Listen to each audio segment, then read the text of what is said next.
স্বামীর কাছে 3টি জিনিস চাইলে ওই স্ত্রী জাহান্নামে যাবে। নবীজি বলছে, অনেকে অবাক হচ্ছেন যে এটা একবার কেমন কথা, অনেকে অবাক হতে পারেন, কিন্তু এটা আমার কথা নয়, এটা নবীজি নিজে বলছেন। এই হাদিসগুলো যখন আমরা পড়ি তখন অবাক হয়ে যাই আর চিন্তা করি বর্তমান নারীদের অবস্থানটা কোথায়।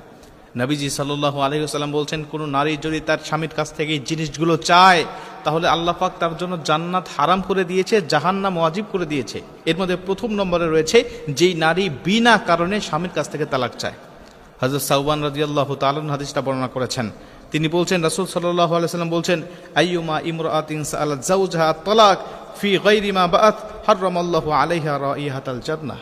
তিনি বলছেন, রাসূল সাল্লাল্লাহু আলাইহি ওয়াসাল্লাম আমাদেরকে জানিয়েছেন, যেই নারী বিনা কারণে তার স্বামীর কাছ থেকে তালাক চায়, কথায় কথায় তালাক চায়, বলে তোমার ভাত আমি খাবো না, তুমি আমাকে তালাক দাও, প্রয়োজনে বাসায় মানুষের বাসায় কাজ করে খাবো, তাও তোমার ভাত আমি খাবো না, প্রয়োজনে গার্মেন্টসে চাকরি করব, তাও তোমার বাসায় আমি থাকবো না, তুমি আমাকে তালাক দাও, কথায় কথায় একটু সামান্য পান থেকে চুন খুশলেই বলে তুমি আমাকে তালাক দিয়ে দাও।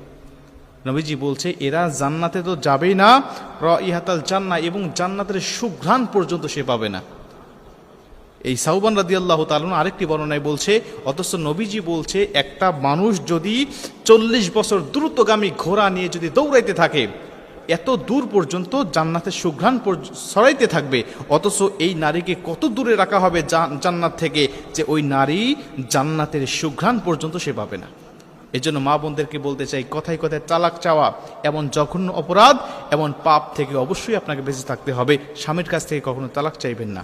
2 নম্বরে নবীজি সাল্লাল্লাহু আলাইহি ওয়াসাল্লাম বলছেন, স্বামীর কাছ থেকে চাওয়া হারাম, সেটা হলো বদদোয়া।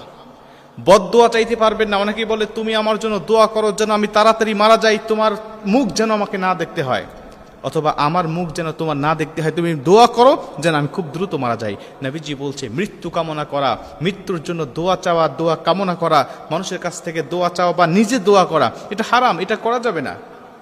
মানুষকে আল্লাহ কখন মৃত্যু দিবে এটা আল্লাহ পাক নির্ধারিত করে রেখে দিয়েছে।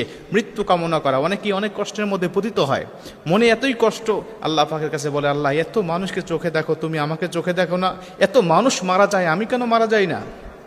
আপনি মারা যাওয়ার জন্য আল্লাহর কাছে মৃত্যু কামনা করেন, এই দুনিয়ার কষ্ট আপনি সহ্য করতে পারেন না, কবরে গেলে কেমন কষ্ট হবে এই অনুভূতি তো আপনার নাই, এই খবর তো আপনার কাছে নাই। যদি সেইভাবে কাজ করে না যেতে পারেন, ভালো আমল নিয়ে যদি যেতে পারেন, দেখবেন যে কাল কিয়ামতের ময়দানে নয়, তার আগেই কবর থেকেই শুরু হয়ে যাবে আপনার আযাবগুলো, যে আযাবগুলো দুনিয়ার থেকে হাজারো লক্ষ লক্ষ গুণ বেশি। এজন্য মৃত্যু কামনা করা, বদদোয়া কামনা করা, স্বামীর কাছ থেকে বদদোয়া চাওয়া, এটা কখনোই কোনো স্ত্রীর জন্য শোভনীয় নয়। 3 নম্বরে নবীজি বলছে, অনেক স্বামী আছে, অনেক স্ত্রী আছে, তারা স্বামীর মা বাবাকে আলাদা রেখে ফেলে দিয়ে